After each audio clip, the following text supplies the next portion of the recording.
Congress party ఆఫీస్లో మరి city Congress ఆధ్వర్యంలో మైనారిటీలకి పెద్దపీట వేయాలి అన్నా, మైనారిటీలకి న్యాయం జరగాలి అన్నా, ఈ దేశంలోనూ ఈ రాష్ట్రంలోనూ మైనారిటీల యొక్క శ్రేయస్సు అభివృద్ధి అనేది ఉండాలి అన్నా అది ఒక కాంగ్రెస్ పార్టీతోనే సాధ్యం అనేది మేము గర్వంగా తెలియజేస్తున్నాం.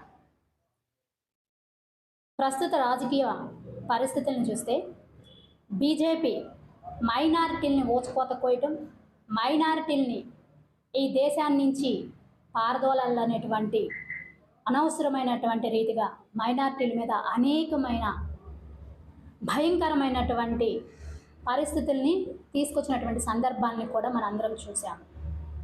కాంగ్రెస్ పార్టీ అయితే ఈ దేశం యొక్క భవిష్యత్తు కానీ, ఈ దేశ ప్రజల భవిష్యత్తు హిందూ, ముస్లిం, క్రిస్టియన్ అంటేనే కాంగ్రెస్ పార్టీ అనేటువంటి గొప్ప ధ్యేయంతో ఈ రాష్ట్ర రాజకీయాన్ని కానీ, ఈ దేశ పరిపాలన కానీ చేసినటువంటి ఘనత దేనికైనా ఉంది అంటే అది ఒక కాంగ్రెస్ పార్టీకి అని నేను తెలియజేస్తూ ఉన్నాను.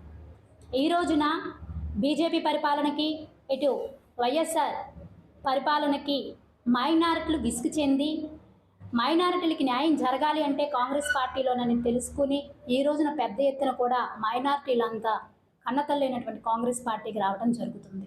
బీజేపీకి బీ టీమ్గా ఉన్నటువంటి రాష్ట్రంలో ఏదైతే ఉన్నాయో టీడీపీ పార్టీ కానీ, వైసీపీ పార్టీ కానీ మైనారిటీలకి, ముఖ్యంగా మైనారిటీని ద్రోహం చేసి అని చెప్పి సభాముఖంగా తెలియజేయడం జరుగుతుంది.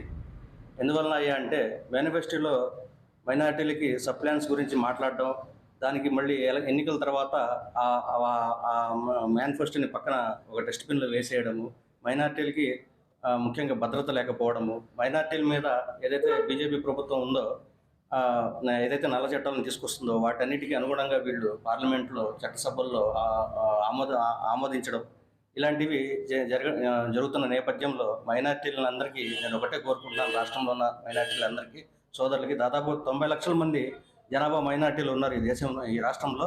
మరి ఈ 90 లక్షల మందికి మీరు ఏ విధంగా న్యాయం చేస్తున్నారనేది ఈ 2014 తర్వాత, రాష్ట్రం విడిపోయిన తర్వాత కొత్తగా పుట్టినటువంటి ఆంధ్రప్రదేశ్లో మీరు ఎటువంటి మైనారిటీలకి మంచి చేస్తున్నారనేది మీరు అందరూ ఒకసారి ఆలోచించుకోవాలని టీడీపీ మరియు వైసీపీ పార్టీ వాళ్ళకి నేను కోరడం జరుగుతుంది.